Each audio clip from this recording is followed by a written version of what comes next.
Hello, everybody, and welcome to Mrs. G's Story Time. We are reading the book Patricia St. John Tells Her Own Story, and it is by Patricia St. John, with permission of 10 of Those Publishing Company. And we are on Chapter 19, Part 2. Shortly after this, 2 more were converted, and they became a team to pray for others. The others resented it and persecuted and falsely accused them. Life was hard and bleak, and one evening just before sunset, when the lake to each side lies level and golden, 2 of them entered into the cool, dim church and began to sing. Perhaps they were weary of their disease-ostracized life. Perhaps Simona was thinking of his 4 little daughters buried by the shores of Bayana. In any case, they sang over and over again the hymn with a refrain, "In the sweet by and by, we shall meet on that beautiful shore." And as they sang, one patient after another crept into the darkening church to sing with them. The lame, the blind, the disfigured, rejoicing at the prospect of meeting one another on another shore. Soon the building was full, and they sang and prayed until morning, and on, while the sun traveled up the sky. Hospital work was apparently forgotten. One can understand why harassed, overworked sisters were not always completely in favor of the revival. Dr. Simone came over from Kabbalah to do the ward rounds and wondered where his staff were. But he too joined the great congregation, and they sang on until they had no voices. "I ached from being hugged," went on Simona, telling the story about 30 years later. "On the 3rd day, many people repented and were saved. My wife was saved too.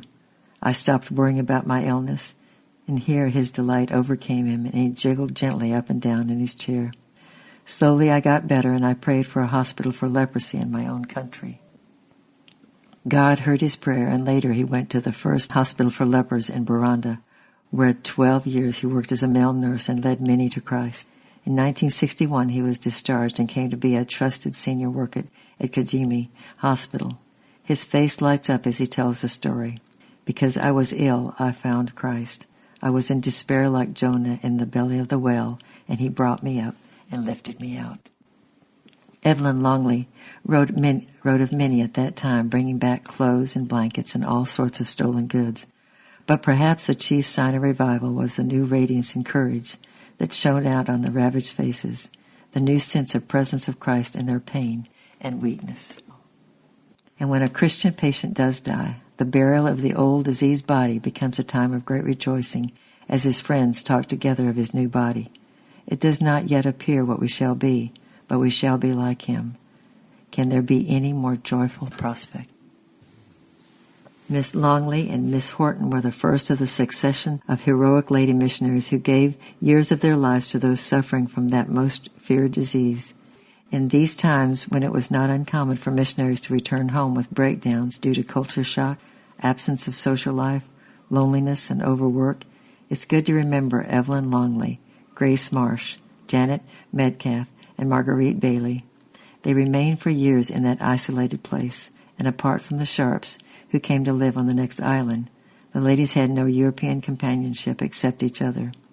They carried enormous medical, spiritual, and administrative responsibilities. They dealt with the stench and the horror of leprosy and bore the burden of constant sorrow, of hopelessness, incurable pain, and approaching death. Yet all made their home on the island and retained the years of good physical health, soundness of mind, light-hearted sense of humor, and a holy life of fellowship with God. But in the mission as a whole, there were very mixed feelings about the revival. It was a time of joy and a time of sorrow, a time of conflict and a time of reconciliation, of wounding, of healing, and no hearts were more torn and perplexed than those of the missionaries themselves. They were often divided from the Africans, and even more often deeply divided among themselves. It is well to look back over this stormy passage of rough water and try to understand what's caused such divisions and even, in some cases, such bitterness and estrangement. First, one must consider the background of these missionaries. For all their faith, courage, and deep devotion to Christ, they were products of their age, and their age was that of post-war colonialism. And because the rural Africans loved a quiet life, he usually conformed exactly to the colonial concept in public. Very few whites knew anything about the real person behind the obedient, servile facade, and most of the missionaries were no exception, loving, devoted, but disliking any outward show of emotion, unconsciously patronizing, seeing themselves because as yet no other vision had been given, as white chiefs among simple Africans who humbly accept all they had to give, including the gospel. But God had a different vision. He wanted to show the world a new concept of fellowship that would override caste, code, background, race, color, and prejudice. It was the only real answer in a world to war, hatred, racial superiority, and apartheid. The first hurdle to be crossed was Joe Church's insistence on an equal brotherhood of black and white, the only possible basis upon which a self-governed, self-supporting native church could grow.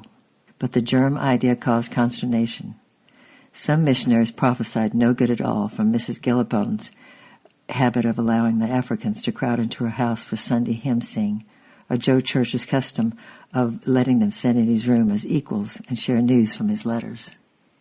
It was Bishop Stewart at Kamala who first invited a whole team of African evangelists to stay in his home for a quiet weekend before the Makala Convention, and showed publicly to the Christian community in Uganda that the brotherhood on equal terms was both safe and desirable.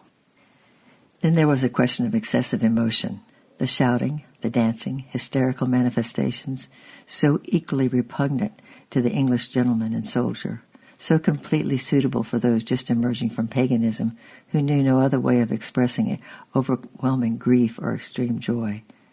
It's easy to see after the lapse of years how much of it was a matter of temperament, how foolish it was of the Africans to insist that there could be no real work of the Spirit apart from crying and trembling, how unwise of the missionaries to try so hard to check what resulted in such joy and praise. But it is not easy to check true values in the very heat of battle. There was no doubt that the African Christians who had passed through the emotional stage came out with a radiance and strength that left the tired, perplexed missionaries right in the shade. Some, too, were deeply humiliated by disclosures and confessions made by their trusted workers about whom they had written home so glowingly. What had all their years of work and prayer amounted to? Apparently nothing. And then, in 1938, when the difficulties and divisions were at their height, the harassed missionaries met for a conference on Lake Kuva in northwest Rwanda. God showed us something of what full surrender means, wrote Dr. Simmons. We learnt that it was not an easy thing to be broken, and He requires this of us every day.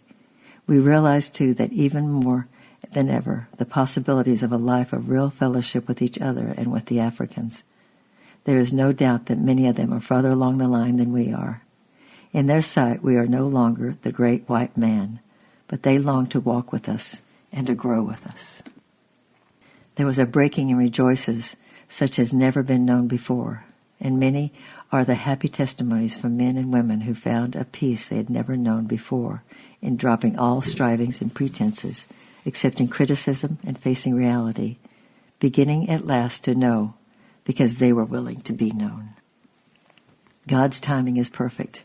By 1939, when the mission had to enter the dark, difficult years of the war, the birth pangs of revival were mostly over, and the church had emerged, purified and tried, and ready to meet the increased demands and added responsibilities about to be asked of it. It seemed at first as if all supplies from England would be cut off, and plans were made for living off the land. All pay and grants were reduced by 20% for the Africans and Europeans alike. Nothing so forcibly proved the reality of what they had gone through as the way the Africans reacted. Almost without exception, they accepted the cuts in their meager pay without a murmur. "Satan thinks he can make us poor," said one young church dresser eagerly, "but he can't. We have Christ now, and so we are rich." There is only one class at the cross, humble, forgiven sinners rejoicing because God has forgiven them, and this forms a bond between them that cannot be broken. If we walk in the light as He is in the light, we have fellowship one with another, and the blood of Jesus Christ, His Son, cleanses us from all sin. This special insight was given at a time when it was most needed. It was the only solution to the age-old social barrier between the black and white, missionary and convert. It flared to its logical conclusion during the Second World War, the only answer to racial hatred and prejudice. All over the world, men who were sick and scarred by fighting and bombing and killing recognized it. They saw that it worked and longed to understand the secret. So it came about in the 50s.